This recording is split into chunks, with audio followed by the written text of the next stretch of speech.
Break के बाद एक बार सभी दर्शकों का एक बार फिर से अन्नदाता में स्वागत है। चलिए रुक करते हैं अगली कड़ी की ओर।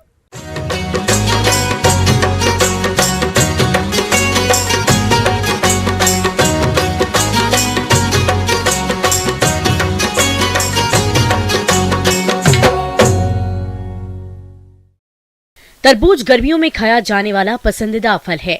किसानों के लिए ये फायदे की खेती है।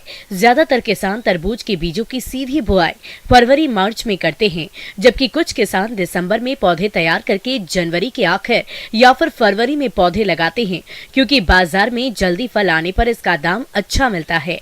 अगर आप भी तरबूज की अगेती करना चाहते हैं तो किन किन पहलुओं पर ध्यान दें, इस पर विस्तार से बता रहे हैं कृषि वैज्ञानिक डॉक्टर अरुण कुमार तिवारी।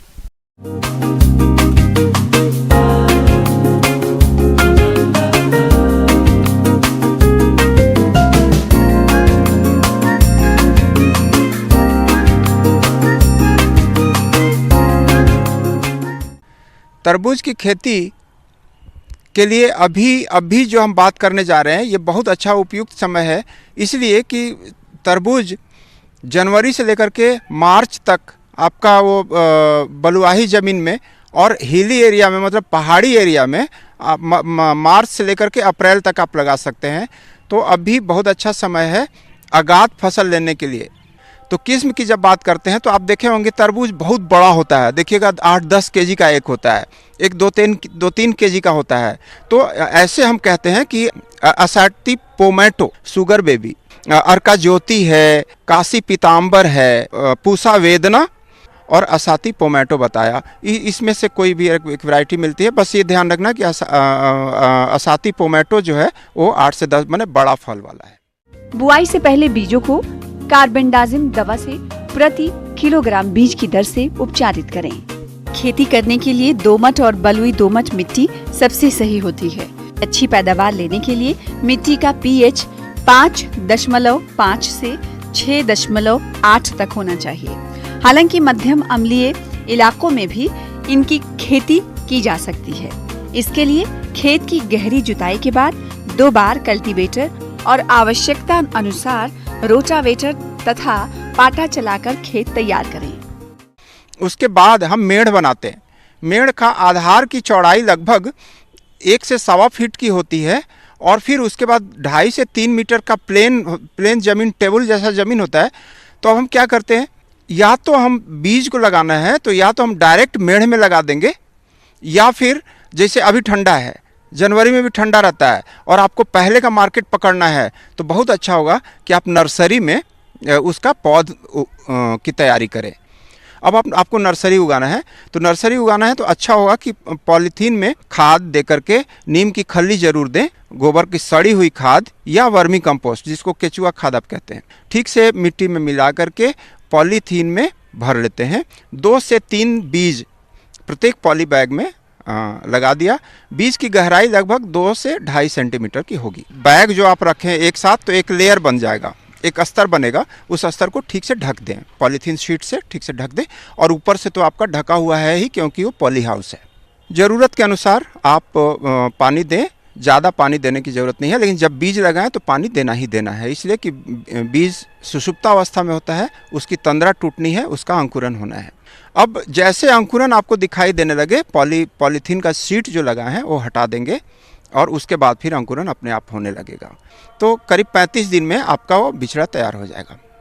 कहीं भी खेती करनी हो, आप मिट्टी जांच तो करा ही लिए होंगे, अगर नहीं कराए होंगे तो अभी समय है, करा लीजिए, इसलिए कि इससे पता चलता है कि मिट्टी को भूख कितनी है।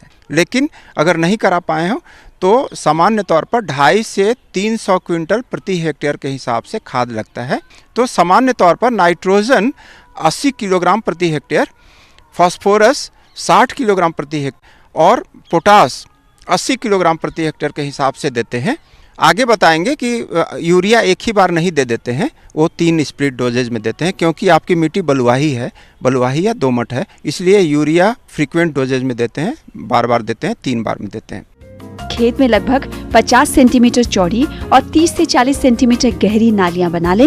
एक नाली से दूसरी नाली की दूरी फसल की बेल की बढ़वार के अनुसार 1.5 मीटर से 5.0 मीटर तक रखें। बुआई से पहले नालियों में पानी लगा दें। जब नाली में नमी की मात्रा बीज बुआई के लिए उपयुक्त हो जाए तो बुआई के स्थान पर मिट्टी भुरभुरी करके 0.50 से 1.0 मीटर की दूरी पर बीज बोएं।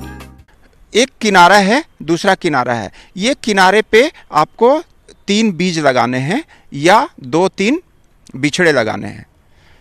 इसी तरह इस किनारे पे आपको 8 से 12 सेंटीमीटर की दूरी है। ये आपको इस किनारे पे आपको फिर से 3 बीज लगाना है या 2 से 3 बिछड़े लगाने हैं। 1.5 मीटर पे फिर से ऐसे ही लगाना है बाएं दाएं, फिर 1.5 मीटर पे बाएं दाएं। और हमेशा ध्यान रखना है, चूँकि ये गर्मी का फसल है, ये लत्तेदार फसल है, गर्मी का फसल है, जल जमाव की बात नहीं है। जैसी ज़रूरत होगी आवश्यकता अनुसार आपको ठीक से खाद देना है, सिंचाई करनी है। खाद देने के तुरंत बाद आपको सिंचाई करनी ही करनी है। फसल से समय समय पर खरपतवार निकालना बहुत जरूरी हो जाता है। अगर खरपतवार नहीं निकालेंगे तो पौधों में कीट लगने का डर रहता है और खरपतवार पौधों को बढ़ने भी नहीं देते हैं। जरूरत पड़ने पर फसल में 3 से 4 बार हल्की निराई गुड़ाई करें। निराई गुड़ाई के समय इस बात का ध्यान रखें कि पौधों की जड़ों और बेल को कोई नुकसान ना पहुँचे। तो इस तरह से अगर हम ध्यान रखेंगे और इस तरह से खेती करेंगे तो निश्चित रूप से वही लाल रसीला जैसा आप हिष्ट-पुष्ट पौधा चाहेंगे, हिष्ट-पुष्ट फल चाहेंगे, आपकी आमदनी भी हिष्ट-पुष्ट हो जाएगी, आप भी हिष्ट-पुष्ट हो जाएंगे, परिवार सुखी होगा। आगे और भी हैं खेतीबाड़ी से जुड़ी हुई बहुत सी रोचक जानकारियां, पर यहां रुकेंगे एक छोटे से ब्रेक के लिए, जल्द हाजिर होते हैं।